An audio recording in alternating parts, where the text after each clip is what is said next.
जय श्री राम, सीताराम, राम राम। साथियों, आज हम चर्चा करेंगे अजामिल की कथा, जो कि श्रीमद् भागवत में आता है कि भगवान का नाम चाहे जैसे भी लिया जाए, किसी भी प्रकार से लिया जाए, हंसी से लिया जाए, क्रोध से लिया जाए, ये सभी पापों को नाश करने वाला है। पतन होने पर, गिरने पर, भय से, किसी भी तरीके से हरि का नाम यदि हम उच्चारण लेते हैं तो ये प्राणी मात्र के लिए बहुत ही लाभदायक है। ये जो नाम जप या मंत्र जाप होता है, उसका बहुत ही सूक्ष्म प्रभाव और गहरा प्रभाव होता है। इससे हमारे अंदर शक्ति और सामर्थ्य प्रकट होने लगती है, हमारी बुद्धि विकसित होने लगती है। और यदि हम कई बार ज़्यादा मंत्र जप करते हैं तो उससे हमारे अंदर एक ऐसी शक्ति जागृत हो जाती है जिससे दूरदर्शिता और दूर श्रवण जैसी शक्तियाँ हमारे अंदर आ जाती हैं।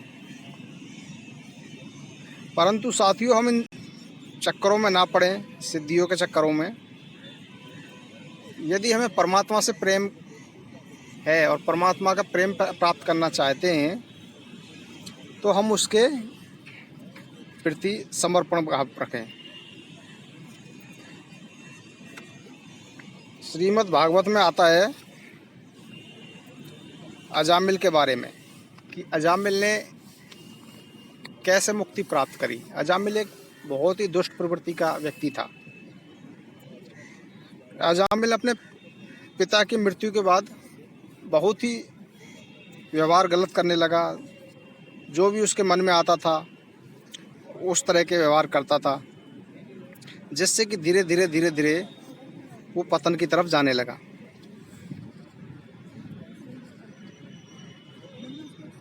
श्रीमद् भागवत में कहा गया है, जहाँ मैं उसने बड़ी बात कर ली, जिसने अपनी आत्मा से मुलाकात कर ली। कबीरा यह जग निर्धना, धनवंता नहीं कोई। धनवंता तेहु जानिए, जाके राम नाम धन होई। प्यारे, जब तक जीवन को असली धन राम रस का धन नहीं मिलता है, तब तक अपने आप को धनी मत समझिए, सुखी मत समझिए। अजामिल बहुत दुराचारी व्यक्ति था, बहुत ही कुसंगतियों में रहता था। कुसंगतियों के कारण उसका संपर्क एक गणिका नाम की वेश्या थी, उसके साथ उसका संपर्क हो गया। उस गणिका को प्रसन्न और खुश करने के लिए उसने अपना जो भी धन था, जो भी संपत्ति थी, सब उस पर लुटाने लगा। और उसके इसी व्यवहार से अजामिल की माता थी बहुत दुखी रहने लगी, बहुत परेशान रहने लगी। और अंत में दुखी होकर उनको स्वर्गवास हो गया। अपनी माँ की मृत्यु के बाद अजामिल जो वैश्य गणिका थी, उस गणिका को पत्नी बनाकर अपने घर ले आया। और उसकी धीरे धीरे संपत्ति तो सब खत्म होने लगी थी। तो उस संपत्ति खत्म होने के बाद उसने बदमाशी, डकैती, चोरी, इस तरह के गलत रास्तों में पड़ गया वो। एक बार की बात है कि कुछ संत जा रहे थे तो उसकी पत्नी गणिका ने देखा और उसके मन में विचार आया कि हमने बहुत पाप करे हैं ज़िंदगी में, बहुत बुरे काम करे हैं, कुछ ऐसे अच्छे काम कर लिए जाएं जिससे कुछ उसमें उद्धार हो। तो उसने विचार करके संतों को भोजन के लिए आमंत्रित किया और संतों ने उसका आमंत्रण स्वीकार करा। तो भोजन करने के बाद संत जब उठे तो उसी टाइम अजामिल आ गया। अजामिल ने अपनी पत्नी से कहा नहीं, अजामिल की पत्नी ने उनसे अजामिल से कहा कि प्रभु उन संतों को प्रणाम करिए। तो अजामिल बोला कि तू बहुत भोली है, तूने बाबा को खाना खिला दिया, मैं तो इनका तंबू कमंडल छीन करके ऐसा आदमी हूँ कि। पर चलो, पत्नी ने कहा कुछ भी हो, इन संतों को आप प्रणाम करो। पत्नी की बात मानकर अजामिल ने उनको प्रणाम किया। तब अजामिल से संत बोले, भाई भोजन तो कर लिया, लेकिन अब दक्षिणा चाहिए।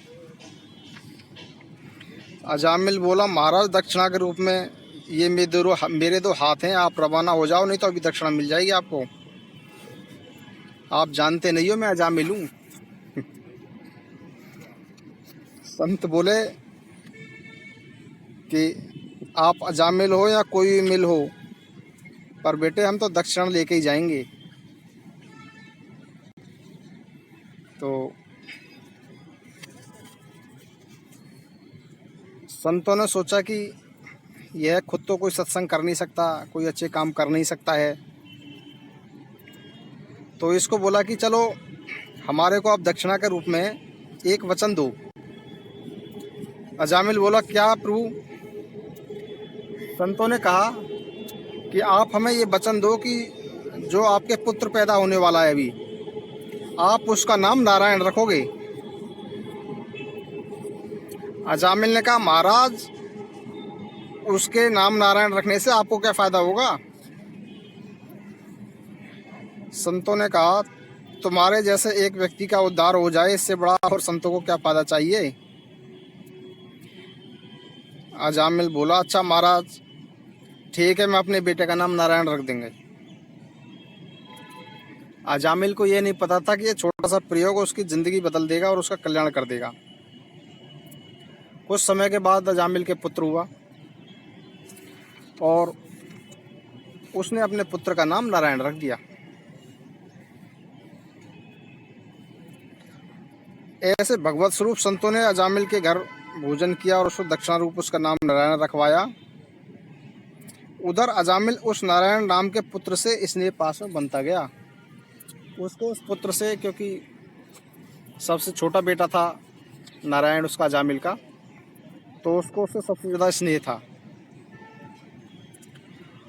और जब अजामिल का अंतिम समय आया, अजामिल जब मृत्यु शैया पर पड़ा हुआ था, तो उसको चारों तरफ यमराज दिखाई दे रहे थे। अजामिल बहुत घबराया और घबराहट में उसने अपने पुत्र नारायण को आवाज़ लगाई कि नारायण, अरे नारायण बेटा नारायण। और अंत समय में जो भगवान का नाम उसके हृदय से निकला, नारायण, तो जब यमदूत उसको लेने के लिए आए हुए थे, यमदूत चारों तरफ खड़े हुए थे, तो यमदूतों ने देखा कि अरे ये तो नारायण का नाम ले रहा है।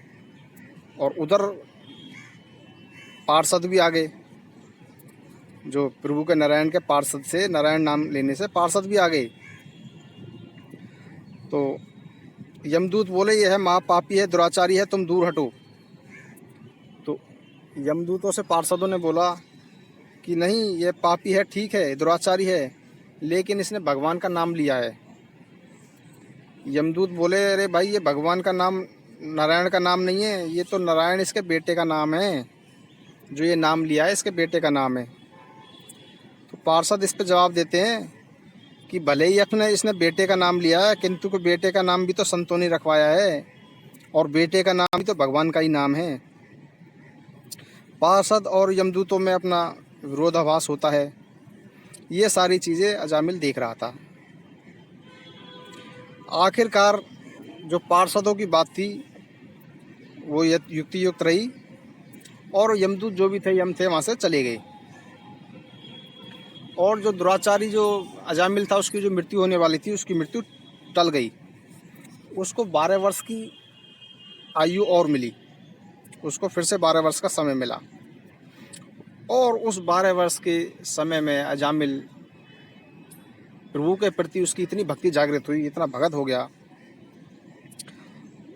तो उसने बहुत पूजा पाठ करी।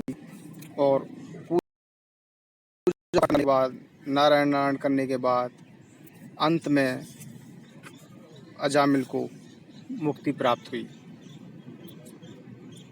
तो साथियों, ये थी अजामिल की मुक्ति की कथा, जो कि श्रीमद् भागवत पुराण में आती है। श्रीमद् भागवत पुराण में जहाँ भी आपने सुनी होगी अजामिल की कथा, आप लोग ज़रूर सुनी होगी। तो जय श्री राम सीताराम, राम राम। जय श्री राम सीताराम, राम राम। जय श्री राम सीताराम, राम राम साथियों।